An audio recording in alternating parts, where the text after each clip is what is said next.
ইলিশের লেজ দিয়ে আমি বাঁধাকপি আর পালং শাক ঘন্ট করব। তো ইলিশের লেজ দিয়ে আপনারা মাছ দিয়ে শাক ঘন্ট খান?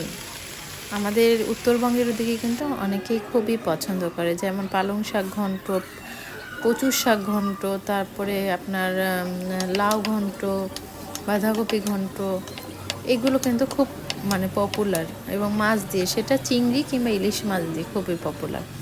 তো দেখতে থাকুন। আসসালামু আলাইকুম, কী অবস্থা, কেমন আছেন সবাই? তো আমি আজকে ঘন্ট তৈরি করব, পালং শাকের ঘন্ট ইলিশের লেজ দিয়ে। আশা করি আপনাদের ভালো লাগবে।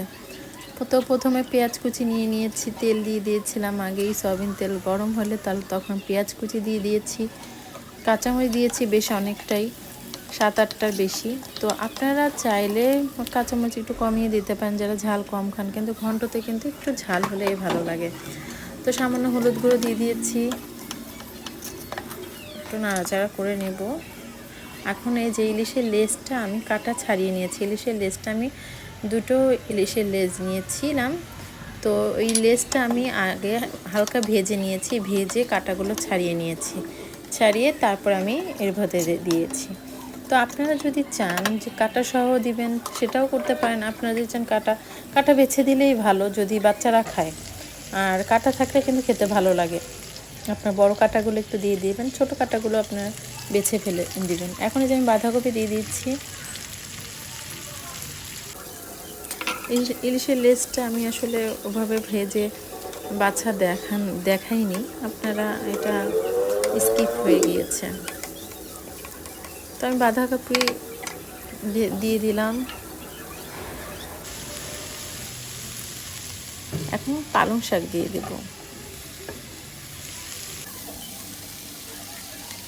বাঁধাকপি আর পালং শাকের একটা কম্বিনেশন খুব সুন্দর, কিন্তু খেতে কিন্তু অনেক ভালো লাগে। আপনারা যে কোনো ঘন্ট আপনারা রুটি দিয়ে খাবেন, অনেক মজা।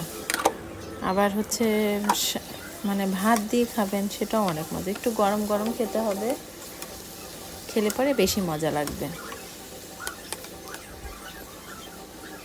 এভাবে নাড়াচাড়া করে নেব। দেখেন কত দিয়েছি, দেখেন কমে কতটুকু হয়ে গিয়েছে, দেখেছেন? এই যে এখন আমি একটা বাটিতে পানি নিয়ে তার মধ্যে চালের গুঁড়া দিয়ে দিয়েছি। চালের গুঁড়া দিয়ে 1 কাপের মতন দিয়েছি, চালের গুঁড়া দিয়ে পানিতে গুলিয়ে নিয়েছি। আপনারা চাইলে আটাও ইউজ করতে পারেন, গমের আটা। তো দিয়ে আমি এখন ঘন্ট করে নেব এভাবে। আটাটা দিলে একটু মাখো মাখো হয়, আঠালো হয়, খেতে ভালো লাগে। আপনার আটা দিয়েও করতে পারেন, কোনো সমস্যা নাই। এইভাবে কচু শাকটাও কিন্তু অনেক মজা এইভাবে করলে।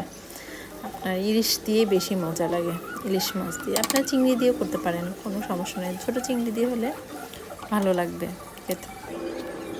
এই তো হয়ে গিয়েছে আমার পালং শাক ঘন্ট বাঁধাকপি দিয়ে আর ইলিশের লেজ দিয়ে।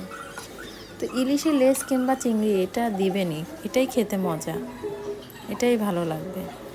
তো কেমন হয়েছে জানাবেন, ভালো থাকবেন, পাশে থাকবেন, দোয়া রাখবেন, লাইক কমেন্ট সাবস্ক্রাইব করতে ভুলবেন না কিন্তু। ঠিক আছে, আল্লাহ হাফেজ, থ্যাংক ইউ ফর ওয়াচিং।